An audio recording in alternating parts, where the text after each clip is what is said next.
یہ قانون آگے بڑھا ہے اور انہی کے افکار پر، انہی کے فلسفے پر مبنی ہے۔ اور اس فلسفے کا ایک بنیادی اور اہم مفروضہ یہ ہے کہ اخلاق کا تعین ہم کریں گے مذہب کے بغیر، یعنی اخلاق وہ جو عقل سے معلوم ہو، عقل کی روشنی میں ہم فیصلہ کریں گے کیا چیز بری ہے، کیا چیز اچھی ہے، مذہب سے ماورا اخلاق۔ آپ نے پاکستان میں بھی بہت سارے لوگوں کو یہ بات کہتے سنا ہوگا کہ انسانیت مذہب سے بالا تر ہے اور انسانیت سب سے بڑا مذہب ہے، مذہب سے ماورا اخلاق۔ بلکہ اگر اس سے بھی آگے جائیں تو لوگ اس بات پر بھی بحث کرتے ہیں، کوشش کرتے ہیں کہ اگر آپ مذہب کی بات کرتے بھی ہیں تو خدا کے بغیر مذہب، کیونکہ خدا کو مانا جاتا ہے تو پھر خدا کی مانی بھی جاتی ہے اور خدا کی ماننی پڑتی ہے۔ تو یا تو خدا کے بغیر مذہب ہو، یا اس سے بھی آگے جا کر کہتے ہیں کہ اگر خدا کو بھی ماننا ہی ہے تو وہ ایسا خدا ہو کہ جس نے بس کائنات بنا کر مشین چالو کر کے چھوڑ دی ہے اور اب اس نے مداخلت نہیں کرنی، گویا وہ ہماری زندگی سے لا تعلق ہے، اب ہم نے اپنے فیصلے خود کرنے ہیں۔ تو ایسا خدا جس کا میری زندگی سے کوئی تعلق نہ ہو، یا تو ایسا خدا ہو، یا خدا کے بغیر مذہب ہو، یا مذہب کے بغیر اخلاق ہوں۔ یہ بنیادی فلسفہ ہے اور اسی پر اصل میں ہم تنقید کرتے ہیں۔ اب میں آپ کے سامنے واضح کرنے کی کوشش کروں گا کہ مغرب میں انسانی حقوق کے نام پر جو پوری تحریک چلی ہے، اس کی مختصر تاریخ میں آپ کے سامنے رکھوں گا کہ یہ اصل میں کہاں سے یہ سارا سلسلہ شروع ہوا۔ اصل میں حقوق انسانی کی جو ساری جد و جہد ہے وہ اس پہلو سے ہے کہ ریاست کے، حکمران کے، حکومت کے اختیارات کو کیسے محدود کیا جائے۔ گویا یہ فرد اور ریاست، فرد اور حکومت کے درمیان تعلق کو منضبط کرنے کی کوشش کے نتیجے میں انسانی حقوق کا تصور سامنے آیا ہے، اور اس کے پیچھے اصل میں پوری تاریخ ہے۔ ایک دو لیکچرز میں پہلے بھی ہم واضح کر چکے ہیں کہ انگلینڈ کا بادشاہ خود کو زمین پر خدا کا نمائندہ کہتا تھا اور کہتا تھا کہ مجھے خدا نے آپ کا بادشاہ بنایا ہے اور آپ کو خدا نے میری رعایا بنایا ہے، تو میری اطاعت آپ پر لازم ہے اور آپ مجھ سے سوال نہیں پوچھ سکتے، مطلق اختیارات ہیں میرے پاس۔ لیکن اس کے خلاف ظاہر ہے بتدریج رد عمل کا سلسلہ شروع ہوا، تو جو پہلا اہم موڑ آتا ہے انگریزوں کی تاریخ میں، جب بادشاہ کو ماننا پڑا کہ کچھ حقوق دوسروں کے بھی ہیں۔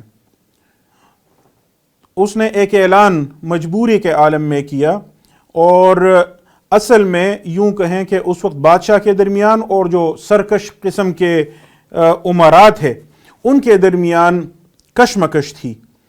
تو اس کشمکش میں جو اس وقت چرچ کا بڑا پادری تھا، آرچ بشپ آف کینٹربری، اس نے ثالثی کی، اور اس ثالثی کے نتیجے میں ایک سمجھوتا طے پایا۔ اس سمجھوتے کو ایک اعلان کے ذریعے مشہور کیا گیا۔ اس اعلان کا نام ہے میگنا کارٹا لبریٹم۔ میگنا یعنی بڑا، کارٹا یعنی چارٹر، منشور، لبریٹم یعنی آزادی، آزادی کا عظیم منشور، 1215 عیسوی میں۔ اب اس کو بہت زیادہ ہائی لائٹ کیا جاتا ہے اور انسانی حقوق کے دستاویز کے طور پر پیش کیا جاتا ہے، لیکن اگر اس دستاویز کو آپ پڑھیں، انٹرنیٹ پر اویلیبل ہے، بہت ساری ویب سائٹس پر فری ڈاؤن لوڈیبل ہے، آپ دیکھ سکتے ہیں، تو اس میں عام افراد کے حقوق کا کوئی ذکر نہیں ہے، بلکہ جیسے میں نے عرض کیا یہ تو بادشاہ اور اس کے امراء کے درمیان کشمکش تھی، جس میں چرچ کے بڑے پادری آرچ بشپ آف کینٹربری نے ثالثی کی۔ اس کے نتیجے میں امراء کے لیے کچھ حقوق مانے گئے کہ بادشاہ کسی امیر کے خلاف، کسی لارڈ کے خلاف اقدام سے پہلے یہ شروط پوری کرے گا، اور اسی طرح چونکہ چرچ نے ثالثی کی آرچ بشپ آف کینٹربری نے، تو چرچ کے لیے بھی کچھ تحفظات مان لیے گئے۔ میگنا کارٹا اصل میں یہ ہے، لیکن بہرحال اس پہلو سے اس کی اہمیت ہے کہ پہلی دفعہ بادشاہ نے، انگلینڈ کے بادشاہ نے مان لیا کہ کسی کے خلاف اقدام سے پہلے اسے کچھ شرائط پوری کرنی ہوں گی. وہ کوئی عام آدمی نہیں بلکہ لارڈز کے خلاف اقدامات سے پہلے اسے کچھ شرائط پوری کرنی ہوں گی. تو گویا اس نے اپنے مطلق اختیار پر کچھ قیود مان لیے. یہ ابتدا ہے. اس کے بعد جب اگلا موڑ آتا ہے تو جس کو انگلینڈ میں بل آف رائٹس کہا جاتا ہے یا انگلش بل آف رائٹس، انگریزوں کا حقوق انسانی کا منشور، وہ یوں کہیں کہ اسے سامنے آنے میں تقریباً 400 سال لگے ہیں، اور وہ بھی بتدریج ایک ایک کر کے. 1628 عیسوی میں پہلی دفعہ ایک قانون منظور ہوا جس کے ذریعے مان لیا گیا کہ رعایا کو یہ حق حاصل ہے کہ اگر ان کو کوئی پریشانی ہو، ان کے خلاف کوئی زیادتی ہوئی ہو سرکاری اہلکاروں کی جانب سے، تو وہ بادشاہ کو فریاد کر سکیں. یعنی سوچنے کی بات یہ ہے کہ 1628 عیسوی میں پہلی دفعہ لوگوں کے لیے یہ حق مانا گیا کہ سرکاری اہلکاروں کی کارروائی کے خلاف بادشاہ کو وہ فریاد کر سکتے ہیں. اسی طرح 1679 عیسوی میں ایک اور قانون کے ذریعے، جس کو ہیبیس کارپس ایکٹ کہتے ہیں، حبس بے اجا کے خلاف قانون، وہ منظور کیا گیا کہ کسی بندے کو بغیر کسی قانونی جواز کے، بغیر کسی سبب کے قید میں نہیں رکھا جائے گا. ایک اور اہم موڑ تب آیا تقریباً 10 سال بعد 1689 عیسوی میں، جب ایک خصوصی قانون کے ذریعے پارلیمان کے اختیارات بڑھا دیے گئے. بادشاہ کے اختیارات کم ہوئے، پارلیمان کے اختیارات بڑھ گئے. پارلیمان سے مراد دارالامراء ہے، کیونکہ اس وقت دارالعوام کی کوئی خاص حیثیت نہیں تھی. گویا اب اختیارات بادشاہ سے بتدریج منتقل ہوتے ہوتے دارالامراء کو پہنچ گئے. اس قانون کے ذریعے البتہ رعایا کے لیے 2 اہم حقوق مانے گئے، اور ان دونوں پر تھوڑی بحث کی ضرورت ہے. ایک حق یہ مانا گیا کہ جب لوگوں کو سزائیں دی جائیں گی تو سزائیں وحشیانہ نہ ہوں، cruel and unusual punishment, ظالمانہ اور غیر معمولی سزائیں نہیں دی جائیں گی. اس سے کیا مراد ہے؟ اس کے پیچھے ہسٹری ہے، تاریخ ہے پوری. پوپ کے خلاف، پاپائی روم کے خلاف جب بغاوت ہوئی، لوگوں نے پادریوں کے اختیارات چیلنج کرنے شروع کیے، تو پادریوں کی جانب سے پاپائی روم کے حکم پر بالخصوص جب خصوصی عدالتیں قائم کی گئیں جن کو انکویزیشن کہتے تھے، تو ان عدالتوں میں جن لوگوں کو پاپائی روم کے حکم پر سزا دی جاتی تھی تو عام طور پر سزا یہ ہوتی تھی، یہ عام سزا تھی کہ ان کو زندہ جلا دیا جاتا. مثال کے طور پر ولیم ٹینڈیل وہ شخص تھا جس نے پہلی دفعہ پوری بائبل کو انگریزی میں ترجمہ کیا. تو پاپائی روم نے کہا کہ یہ اس نے بہت بڑا جرم کیا ہے، اور اس جرم کی پاداش میں اسے زندہ جلا دیا گیا. اور یہ ایک سزا نہیں، اس طرح کی سینکڑوں مثالیں موجود ہیں جب چرچ کی جانب سے سزا دی جاتی تھی اور وہ سزا زندہ جلانے کی صورت میں ہوتی تھی. کاش ان تک رسول اللہ صلی اللہ علیہ وسلم کی یہ حدیث پہنچی ہوتی کہ لا يعذب بالنار الا رب النار، کہ آگ سے سزا دینے کا صرف آگ کے رب کو ہی حق حاصل ہے. تو اس سیاق و سباق میں وحشیانہ سزا پر پابندی لگا دی گئی. یہ بات یاد رکھیے، اس پر آگے میں امریکہ کے قانون کے ضمن میں بھی تھوڑی بحث کروں گا. دوسری اہم بات اس قانون کے ذریعے یہ تسلیم کی گئی کہ پروٹسٹنٹس، یعنی وہ عیسائی جو پاپائی روم کے خلاف اٹھے، انگلینڈ نے پاپائی روم سے علیحدگی اختیار کی، چرچ آف انگلینڈ الگ چرچ کی صورت میں اس نے اپنا وجود تسلیم کروایا. انگلینڈ کے بادشاہ نے کہا کہ میں یہاں آپ کا سیاسی سربراہ بھی ہوں اور مذہبی سربراہ بھی ہوں، اور مجھے پاپائی روم کی اطاعت کی کوئی ضرورت نہیں. یہ صرف انگلینڈ میں نہیں، یورپ کے کئی دیگر ممالک میں بھی ہوا. ایسے لوگوں کو پروٹسٹنٹ کہتے تھے. تو جو انگلینڈ میں پروٹسٹنٹ تھے، رومن کیتھولکس کے خلاف، یعنی پاپائی روم کے پیروکاروں کے خلاف، ان کے لیے یہ حق تسلیم کیا گیا کہ وہ ذاتی دفاع کے لیے اسلحہ رکھ سکتے ہیں.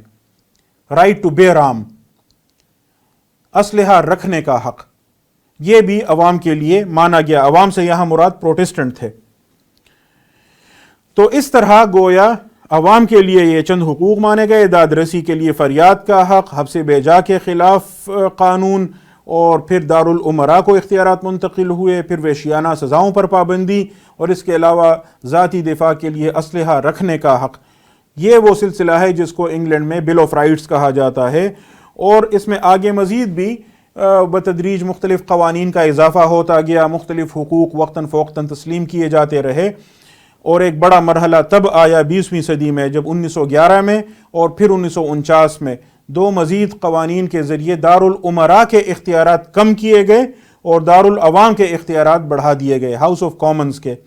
وہ ایک دو دن پہلے لیکچر میں نے عرض کیا تھا کہ کسی زمانے میں بادشاہ کے پاس یا ملکہ کے پاس مطلق اختیارات ہوتے تھے، وہ بتدریج دارالعمراء کو اور اب دارالعوام کو منتقل ہو چکے، اور اب دارالعوام کو وہ حیثیت حاصل ہے جو کسی زمانے میں ملکہ یا بادشاہ کو حاصل تھی۔ تو یہ انگریزوں کا سلسلہ رہا۔ اب ذرا ایک انگریز فلسفی کی طرف دوبارہ نظر دوڑاتے ہیں جن کا ذکر پہلے بھی ہم کر چکے ہیں۔ جان لاک کا نظریہ کیا تھا عمرانی معاہدے کا، اس پر پہلے دن تصور قانون پر بحث کرتے ہوئے میں روشنی ڈال چکا ہوں، میں صرف مختصراً یاد دلاؤں گا۔ جان لاک انگریز تھا، لیکن اس نے یہ نظریہ پیش کیا کہ حکومت کا جو اختیار ہے، حکمران کا جو اختیار ہے، یہ خدا کی طرف سے ودیعت کردہ نہیں ہے، بادشاہ خدا کی جانب سے مقرر شدہ نہیں ہے، بلکہ وہ ایک عمرانی معاہدے کے نتیجے میں بادشاہ بنتا ہے۔ ریاست کے جتنے بھی اختیارات ہیں وہ ایک معاہدے کے نتیجے میں وجود میں آتے ہیں، اور اس نے یہ کہا کہ ریاست کے وجود میں آنے سے پہلے اسٹیٹ آف نیچر کی کیفیت تھی، حالت فطرت تھی، کوئی حاکم نہیں تھا، کوئی محکوم نہیں تھا، کوئی آقا نہیں تھا، کوئی غلام نہیں تھا، سارے لوگ آزاد تھے، ہر شخص حالت فطرت میں تھا اور فطری حقوق سے لطف اندوز ہو رہا تھا۔ لیکن پھر جب آزادی کا سوء استعمال لوگوں نے شروع کیا، مسائل پیدا ہوئے، تو بالآخر سارے اس بات پر سوچنے پر مجبور ہوئے کہ ہم ایک سیاسی نظم تشکیل دیتے ہیں، ایک معاشرہ تشکیل دیتے ہیں، حاکم و محکوم کا تعلق بناتے ہیں، اپنے میں سے بعض افراد کو حکمران کے طور پر مان لیتے ہیں تاکہ وہ ہمارے باقی حقوق کی حفاظت کر سکیں۔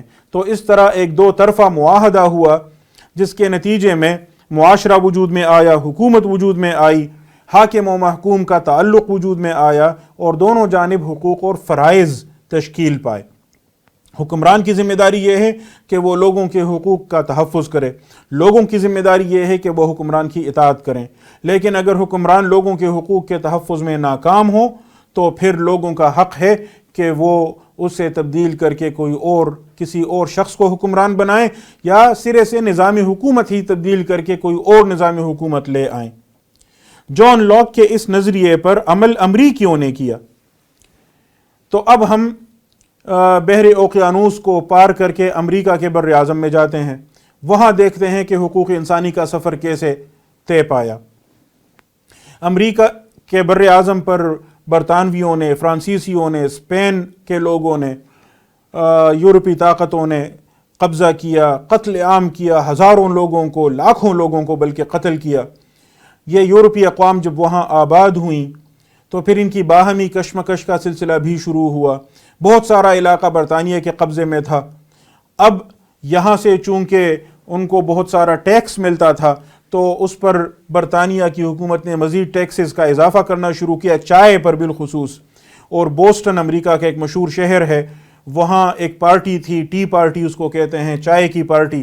اس میں ایک بغاوت کا نعرہ بلند ہوا کہ ہم چائے پر مزید ٹیکس نہیں مانیں گے، اور نو ٹیکسیشن وداؤٹ ریپریزنٹیشن کا نعرہ انہوں نے بلند کیا کہ ہم پر ٹیکس بغیر ہماری نمائندگی کے نہیں لگائے جا سکتے، یعنی پارلیمنٹ میں ہمارے نمائندے ہوں تو وہ ہم پر ٹیکس لگا سکتے ہیں، پہلے ہمیں پارلیمنٹ میں نمائندگی دیں، اس کے بعد ہم اگر پارلیمنٹ ہم پر مزید ٹیکسز لگائے گی تو ہم مانیں گے۔ وہاں سے بغاوت کا ایک سلسلہ شروع ہوا۔ برطانیہ نے اسے دبانے کی کوشش کی لیکن برطانیہ ناکام رہا۔ 13 کالونیز تھیں جنہوں نے پہلے اعلان آزادی کیا 1776 عیسوی میں۔ پھر آہستہ آہستہ کر کے دوسرے علاقے بھی اس میں شامل ہوتے گئے، اور اس طرح ایک جو بڑی ریاست وجود میں آئی جس کو ریاست ہائے متحدہ امریکہ کہتے ہیں، 50 سے زائد ریاستیں جس میں شامل ہوئیں، انہوں نے برطانیہ سے اعلان آزادی کیا۔ اس اعلان آزادی کو امریکن ڈکلیریشن آف انڈیپینڈنس، امریکی اعلان آزادی، آپ ذرا انٹرنیٹ پر دیکھ لیں، ڈاؤن لوڈ کر لیں، پڑھ لیں ایک نظر۔ اس میں جان لاک کے نظریے کی تصریح کی گئی ہے کہ تمام انسان فطری حقوق رکھتے ہیں، ریاست اس لیے وجود میں لائی جاتی ہے کہ ان حقوق کی حفاظت کرے، اور ریاست کے پاس وہی اختیار ہے جو لوگوں نے اس کے لیے مانا ہوا ہے، اس سے زیادہ کوئی اختیار ریاست کے پاس نہیں ہے، اور اگر ریاست لوگوں کے حقوق کے تحفظ میں ناکام ہو جائے تو لوگوں کو بغاوت کا حق حاصل ہے، وہ ریاست کو بھی ختم کر سکتے ہیں، نئی ریاست بھی تشکیل دے سکتے ہیں، نئی حکومت بھی تشکیل دے سکتے ہیں۔ تقریباً 10 سال بعد امریکیوں نے اپنا دستور بنایا، اور وہ وفاقی دستور تھا۔ وہ جو 13 ریاستیں پہلے بنی تھیں انہوں نے ایک نیم وفاقی قسم کا نظام تشکیل دیا تھا، لیکن پھر انہیں معلوم ہوا کہ برطانیہ بہت بڑی طاقت ہے، اس سے نمٹنے کے لیے ہمیں آپس میں اکٹھا ہونا ہوگا، تو انہوں نے ایک وفاقی ریاست کی تشکیل کی، اور اس ریاست کا جو دستور بنایا 1786 عیسوی میں، تو وہ ایک تحریری معاہدے کی صورت میں گویا ان ریاستوں نے جو امریکہ کی وفاق میں شامل ہوئے انہوں نے آپس میں ایک تحریری معاہدہ کیا، اور اس نے ریاست کے اختیارات کو محدود کر دیا۔ ریاست ہائے متحدہ امریکہ کے نام سے جو وفاق وجود میں آیا، اس وفاق کے پاس بس وہی اختیارات ہیں جو اس تحریری معاہدے میں دستور میں موجود ہیں، اس سے ما سوا، اس سے ماورا اس کے پاس کوئی اختیار نہیں ہے۔ یہ اصول انہوں نے وہاں اپنے لیے منوا لیا، اور اس کے باوجود ان لوگوں کو یہ پریشانی تھی کہ ریاست، جب ہم نے اتنی بڑی ریاست بنا لی ہے تو یہ ہمارے حقوق پر، ہماری آزادیوں پر قدغن نہ لگائے۔ تو ایک طویل مباحثے کے بعد 1789 عیسوی میں امریکی کانگریس نے چند حقوق منظور کیے کہ یہ بنیادی حقوق ہیں امریکی شہریوں کے جو ریاست لازماً ان کا تحفظ کرے گی۔ 2 سال بعد ان کی توثیق ہوئی تو 1791 عیسوی میں ان کو قانونی حیثیت حاصل ہو گئی۔ تو یہ جو 10 حقوق امریکی دستور میں مانے گئے، جو ابتدائی 10 ترامیم ہیں، ان کو امریکہ میں بل آف رائٹس کہا جاتا ہے، حقوق کی فہرست۔ ان میں مثال کے طور پر مذہبی آزادی کا حق ہے، اس میں اظہار رائے کی آزادی کا حق ہے، اس میں وہ جو 2 باتیں ہم نے ذکر کی برطانیہ کے سیاق و سباق میں کہ وحشیانہ سزائیں نہیں ہوں گی، اور اسی طرح ذاتی دفاع کے لیے اسلحہ رکھنے کا حق، اس طرح اور حقوق بھی ہیں۔ اچھا، اب امریکی سیاق و سباق میں تھوڑی سی میں مزید بھی وضاحت کروں کہ آج کل امریکہ میں یہ بحث چل رہی ہے کہ کیا سزائے موت امریکی دستور کے خلاف ہے، کیا یہ وحشیانہ سزا ہے؟ بہت سارے لوگ سزائے موت کو وحشیانہ سزا کہتے ہیں کہ اگر کسی بندے نے کسی کو قتل بھی کر دیا تو آپ اس کو سزائے موت نہیں دے سکتے، اور یہ ہمارے دستور کے خلاف ہے، کیونکہ دستور میں ہم نے کہا ہے کہ ظالمانہ اور غیر معمولی سزا یا وحشیانہ سزا نہیں دی جائے گی۔ لیکن دوسرے لوگ یہ کہتے ہیں امریکہ میں ہی کہ جن لوگوں نے دستور بنایا اور جنہوں نے اس میں یہ شق شامل کی کہ ظالمانہ سزا نہیں دیں گے، وہ خود سزائے موت کے قائل تھے اور سزائے موت دیتے رہے، تو اس وجہ سے یہ امریکی دستور کے خلاف نہیں ہے۔ ایک اور گروہ ہے جو کہتا ہے کہ ٹھیک ہے، دستور جنہوں نے بنایا ان کے نزدیک اس کا جو بھی مفہوم تھا، لیکن وہ تو 250 سال پرانی بات ہو گئی، ہم دستور کے الفاظ تبدیل نہیں کرنا چاہتے، الفاظ بے شک وہی ہوں، لیکن ظالمانہ اور غیر معمولی سزا سے مراد کیا ہے یہ ہم آج کے معیار پر دیکھیں گے۔ آج امریکی معاشرے کی جو اخلاقی اقدار ہیں ان کی روح سے کیا سزائے موت وحشیانہ سزا ہے یا نہیں ہے، یہ ہم دیکھیں گے۔ تو اس طرح گویا ایک ہی شق کو اس کو تعبیر کرنے کے لیے 3 مختلف زاویہ ہائے نظر موجود ہیں۔ ایک دفعہ پھر میں اس بات کی طرف علماء کرام کی، مفتیان کرام کی توجہ دلانا چاہتا ہوں کہ قانون کی تعبیر کا معاملہ کتنا اہم ہے۔ اب ذرا واپس یورپ کی طرف آئیے، بحر اوقیانوس میں سفر کرتے ہوئے واپس آئیے اور یہاں اب فرانس کی طرف آئیے کہ وہاں حقوق انسانی کا تصور کیسے آگے بڑھا۔ یہاں آپ کو ایک اور اہم فلسفی ملتا ہے، جان ژاک روسو، جس کا نظریہ یہ تھا کہ طاقت کا سرچشمہ عوام ہے، عوام ساورن ہیں، حاکمیت اعلیٰ عوام کے پاس ہے۔ یہ نظریہ جو روسو کا تھا یہ انقلاب فرانس کی بنیاد بنا۔ لوگوں نے بادشاہ کے خلاف بغاوت کی، خون ریز انقلاب آیا اور اس کے بعد وہاں عوام کی طاقت کا یوں کہیں کہ اظہار کیا گیا۔ لیکن یہاں ایک دفعہ پھر اس بات کی طرف توجہ دلانی ضروری ہے کہ نام تو عوام کا لیا جاتا ہے لیکن بات اصل میں ہوتی کیا ہے۔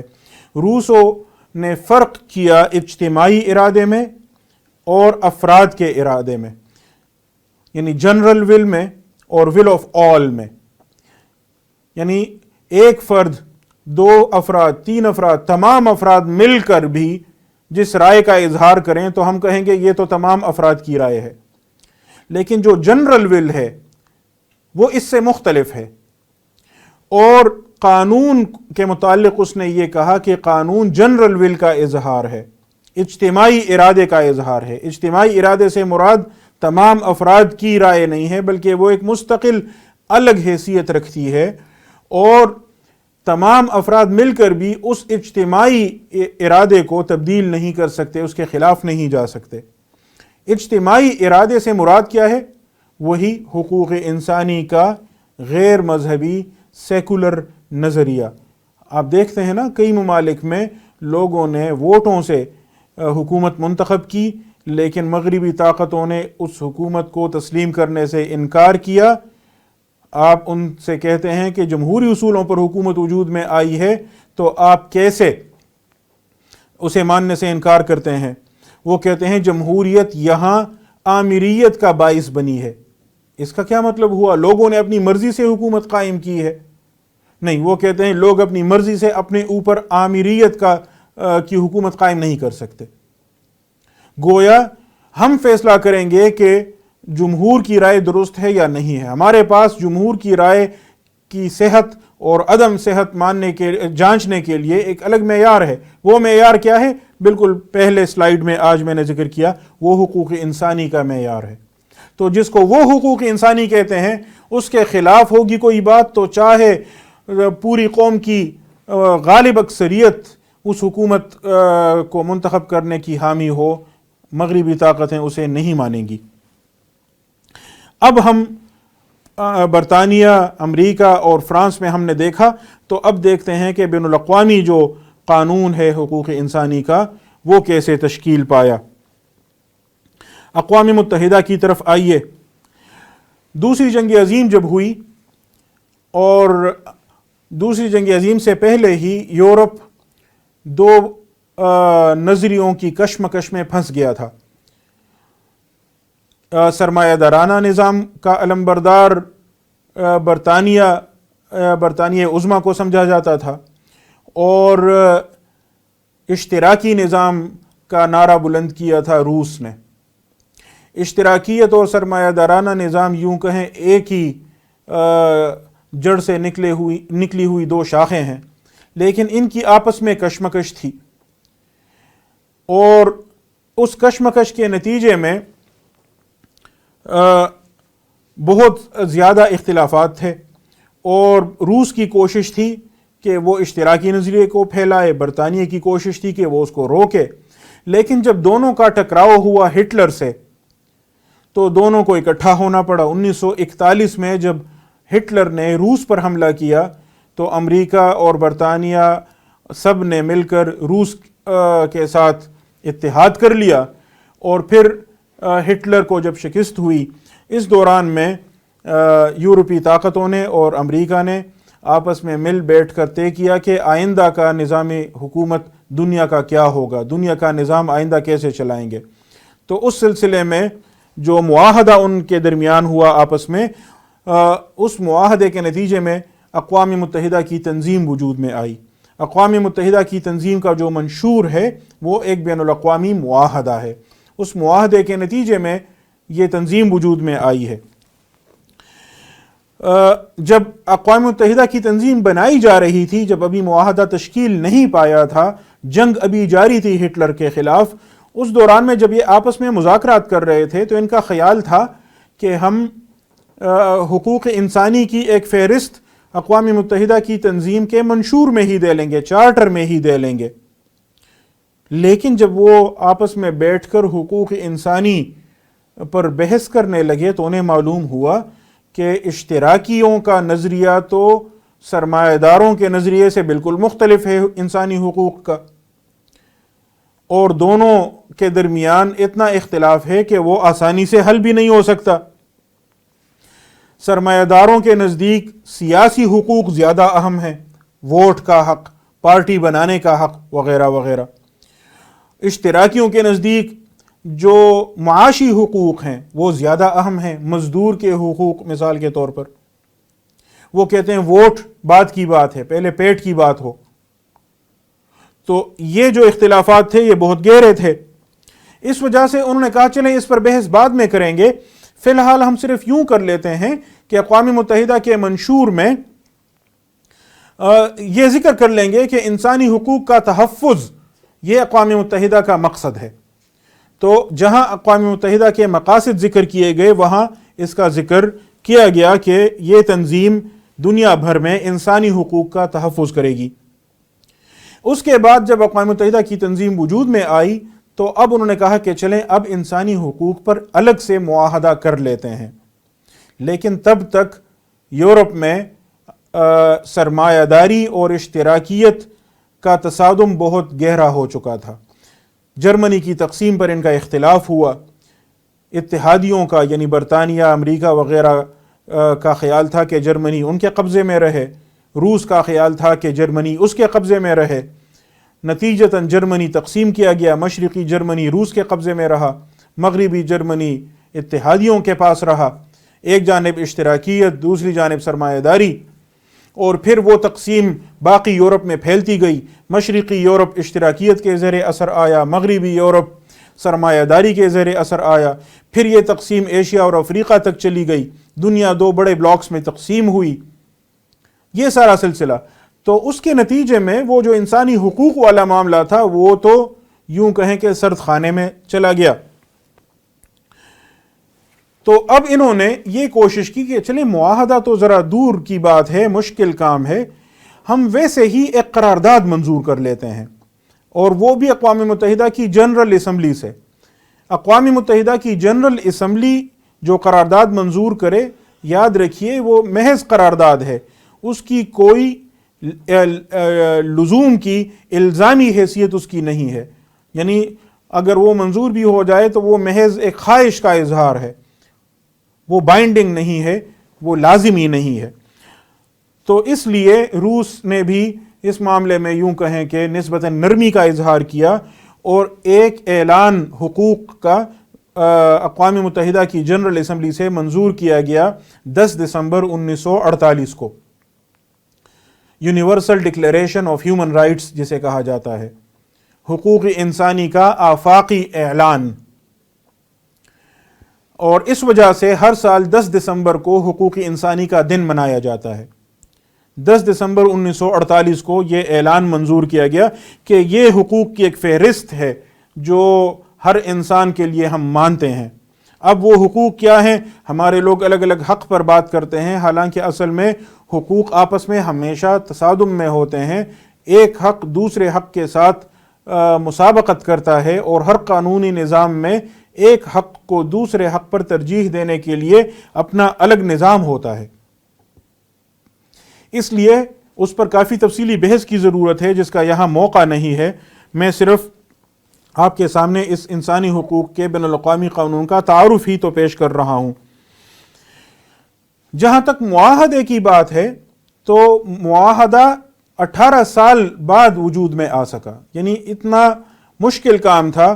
سرمایہ داری اور اشتراکیت کا تصور جو تھا حقوق انسانی کا، وہ آپس میں اتنا مختلف تھا کہ اختلافات کو دور کرنا بہت مشکل ثابت ہوا. 18 سال اس میں لگے، اور وہ بھی تب وہ کوشش کامیاب ہوئی جب اشتراکیوں کو جو حقوق چاہیے تھے وہ الگ معاہدے میں ذکر کیے گئے، اور سرمایہ داروں کو جو حقوق چاہیے تھے وہ الگ معاہدے میں ذکر کیے گئے. امریکہ اور اس کے اتحادیوں کو، سرمایہ داروں کو جو حقوق درکار تھے وہ الگ معاہدے میں ذکر کیے گئے. اس معاہدے کا نام ہے شہری و سیاسی حقوق کا معاہدہ، international covenant on civil and political rights. اور روس اور اس کے اتحادیوں کو جو حقوق چاہیے تھے وہ الگ معاہدے میں ذکر کیے گئے، اقتصادی، سماجی اور معاشرتی حقوق کا معاہدہ، international covenant on economic, social and cultural rights. تو اس طرح دو الگ معاہدات وجود میں آئے کہ روس اور اس کے اتحادی اس معاہدے کو مانیں گے، امریکہ اور اس کے اتحادی اس معاہدے کو مانیں گے، اور کچھ ممالک ہوں گے جو دونوں معاہدات کو مانتے جائیں گے. تو اس طرح بتدریج پوری دنیا میں ایک قسم کا اتفاق ممکن ہو سکے گا. 1966 کے بعد دوسرا مرحلہ حقوق انسانی کے قانون کا شروع ہوا. اس وقت تک تو ہیومن رائٹس کی بات ہو رہی تھی، انسان کے حقوق کی. اب خصوصی حقوق کی بات ہونے لگی، خصوصی معاہدات، جیسے خواتین کے حقوق یا بچوں کے حقوق یا اقلیتوں کے حقوق، یا اسی طرح خصوصی موضوعات پر جیسے تشدد کے خلاف یا نسلی امتیاز کے خلاف معاہدہ. تو ایک تو یہ سلسلہ شروع ہوا. دوسرا یہ کہ مختلف ریجنز میں، مختلف علاقوں میں حقوق انسانی کے تحفظ کے لیے علاقائی سطح پر نظام تشکیل پانے لگے. جیسے یورپ نے، بر اعظم یورپ میں آپس میں بین الاقوامی ایک نظام تشکیل دیا حقوق انسانی کے تحفظ کے لیے. ایک بین الاقوامی عدالت انہوں نے تشکیل دی، لیکن وہ یورپ ہی کے لیے ہے. اس کا نام ہے European court of human rights, حقوق انسانی کی یورپی عدالت. اور ان یورپی اقوام نے آپس میں ایک اور معاہدہ کیا، European convention on human rights, اور اس کے نتیجے میں وہ عدالت وجود میں آئی جہاں اپنی ریاست کے خلاف، یا اگر ایک ریاست کا باشندہ کسی اور ریاست میں گیا ہے وہاں اس کے حقوق کی خلاف ورزی ہو جاتی ہے، وہاں اسے داد رسی نہیں ہوتی، تو وہ اس یورپی عدالت میں آ سکتا ہے. یہ نظام انہوں نے تشکیل دیا. اسی طرح افریقی ممالک نے، افریقی یونین نے اپنا نظام تشکیل دیا. امریکی بر اعظم میں موجود ریاستوں نے اپنا نظام تشکیل دیا. جنوبی ایشیا میں لوگ یہ خواب ابھی دیکھ رہے ہیں، لیکن ظاہر ہے یہاں ایک ریاست بھارت اتنی بڑی ہے اور اتنی ظالم ہے، اور آس پاس کی تقریباً تمام ریاستوں کے ساتھ اس کے اتنے تنازعات ہیں کہ ان کی موجودگی میں اس ریجن میں اس طرح کی عدالت کا تصور کم از کم مستقبل قریب میں ممکن نہیں ہے. اب آخر میں اس بات پر مختصر گفتگو کرنا چاہتا ہوں کہ حقوق انسانی کے اس قانون کا دباؤ کتنا ہے. یعنی ہم کب تک اس سے آنکھیں چرائیں گے؟ آنکھیں چرانے سے کام نہیں چلے گا، بلکہ اس چیلنج کا سامنا کرنا ہوگا. اس کے لیے پہلے اس بات پر توجہ کیجئے کہ بین الاقوامی قانون کا آپ کے ملکی قانون کے ساتھ تعلق کیا ہے. اس تعلق کے متعلق 3 نظریات پائے جاتے ہیں. ایک نظریہ وحدت کا ہے کہ ملکی قانون اور بین الاقوامی قانون ایک ہی نظام کا حصہ ہیں. تو جیسے ملک کے اندر صوبہ ہوتا ہے، صوبے کے اندر ضلع ہوتے ہیں، تو اگر صوبائی اسمبلی نے کوئی قانون بنایا وہ ملکی قانون کا حصہ ہے. اور اسی طرح اگر وفاق کی سطح پر قومی اسمبلی نے یا پارلیمنٹ نے قانون بنایا وہ بھی ملکی قانون کا حصہ ہے. تو ایسے ہی بین الاقوامی سطح پر جو بین الاقوامی قانون بنتا ہے وہ بھی ایک نظام کا حصہ ہے. تو جیسے ہی آپ کی ریاست کسی بین الاقوامی معاہدے کی توثیق کرتی ہے تو اس معاہدے کی شقیں، اس کی دفعات وہ آپ کے قانونی نظام میں شامل ہو گئیں، اور اب آپ کی عدالتیں ان دفعات کو نافذ کر سکتی ہیں.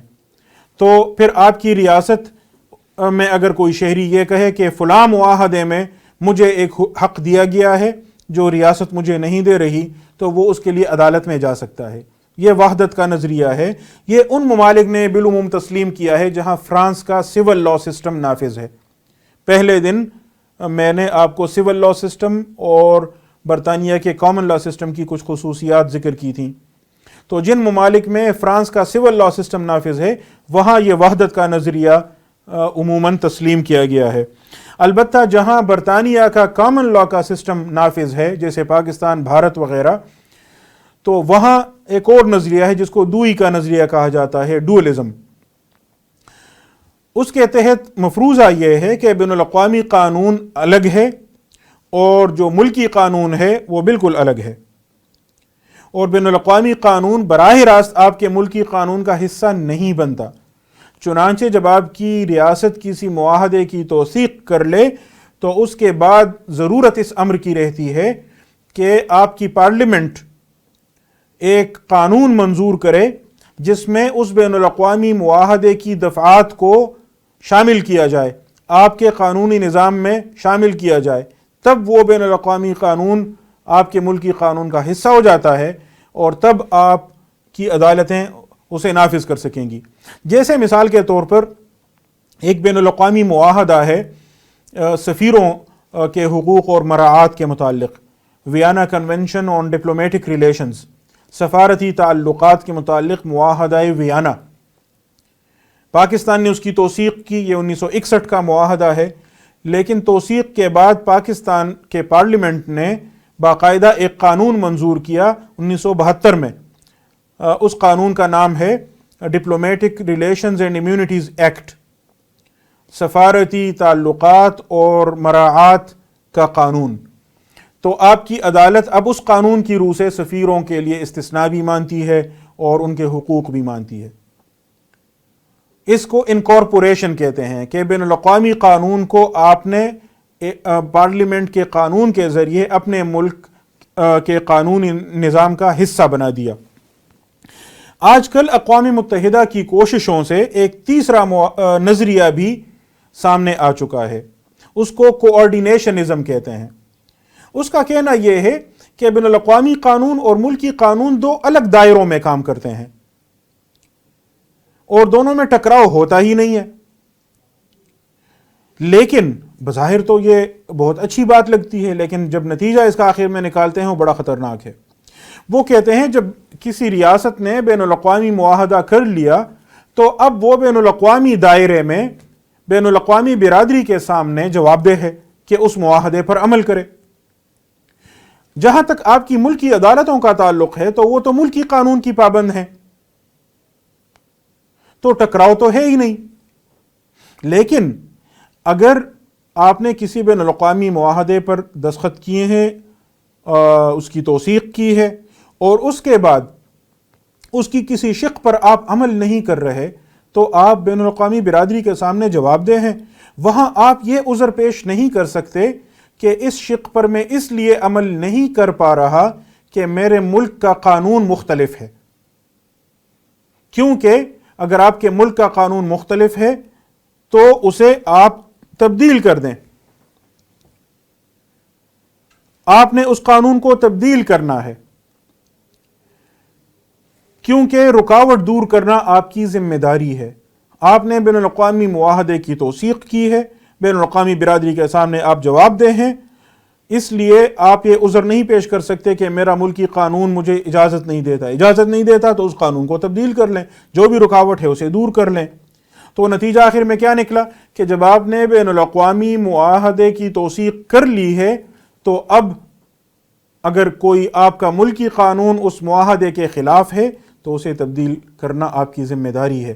اب دیکھ لیجئے نا، توہین رسالت کی سزا کا قانون ہو یا خواتین پر تشدد کے معاملات ہوں یا گھریلو تشدد کا جیسے ذکر کیا جاتا ہے یا اس طرح کے اور معاملات، آپ پر مسلسل دباؤ پڑتا ہے بین الاقوامی برادری کی جانب سے، اقوام متحدہ کی جانب سے، اور جو NGOs ہوتی ہیں، نان گورنمنٹل آرگنائزیشنز جو ہوتی ہیں، غیر سرکاری تنظیمیں جن کو اقوام متحدہ اور دیگر ممالک سے یا دیگر اداروں سے فنڈنگ ملتی ہے، ان کو باقاعدہ ان کا ٹارگٹ یہ ہوتا ہے کہ فلاں قانون کو تبدیل کروانا ہے کیونکہ وہ فلاں بین الاقوامی معاہدے کے خلاف ہے اور اس معاہدے کی پاکستان نے توثیق کی ہے، تو اب اس سے متصادم فلاں قانون کو تبدیل کرنا ہے.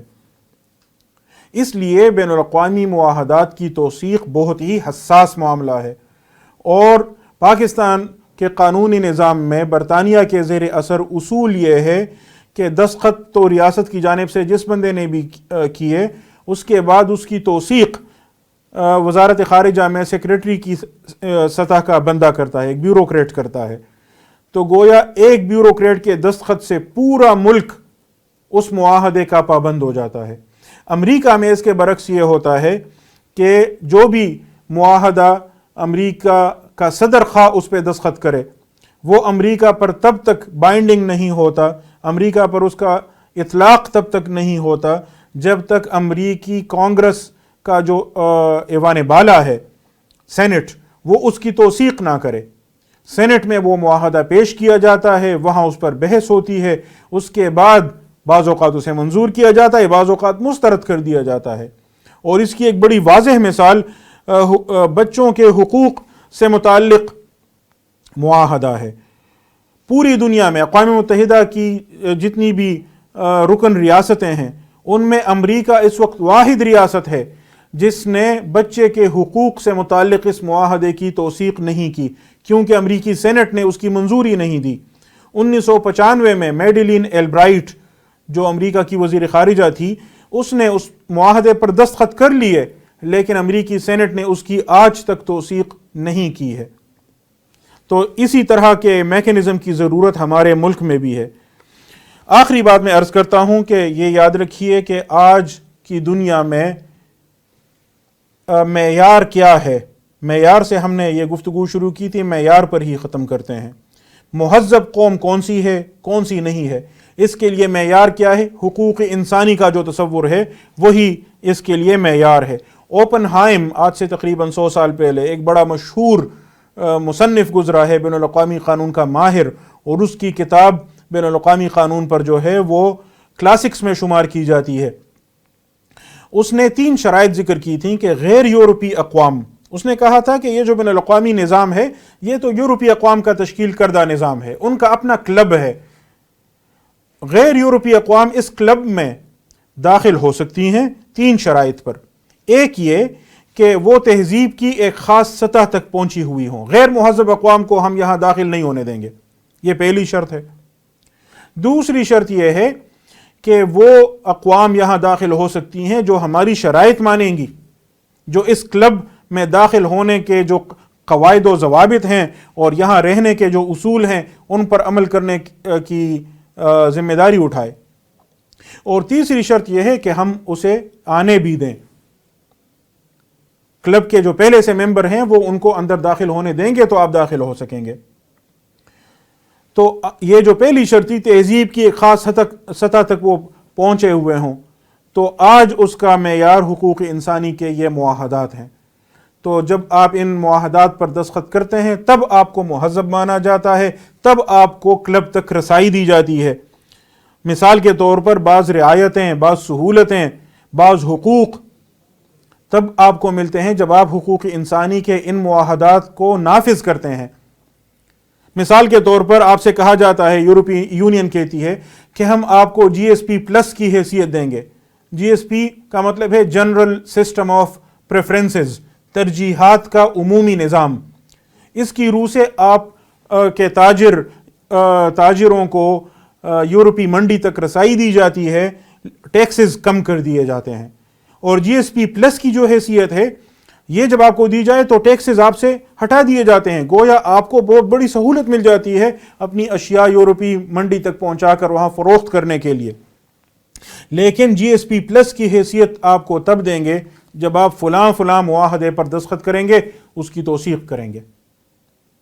تو اس طرح آپ کو باندھ لیا جاتا ہے۔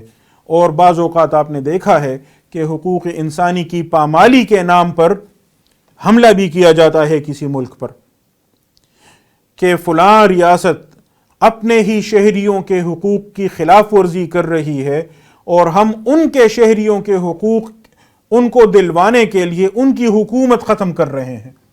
روگ سٹیٹ، بدماش ریاست ہے، روگ رجیم، بدماش حکومت ہے، اپنے لوگوں کو حقوق نہیں دے رہی۔ ان حقوق کی پامالی روکنے کے لیے وہاں کی حکومت کو ہم ختم کر لیں گے تاکہ وہاں کے لوگوں کو آزادی ملے، وہاں کے لوگوں کو حقوق ملے۔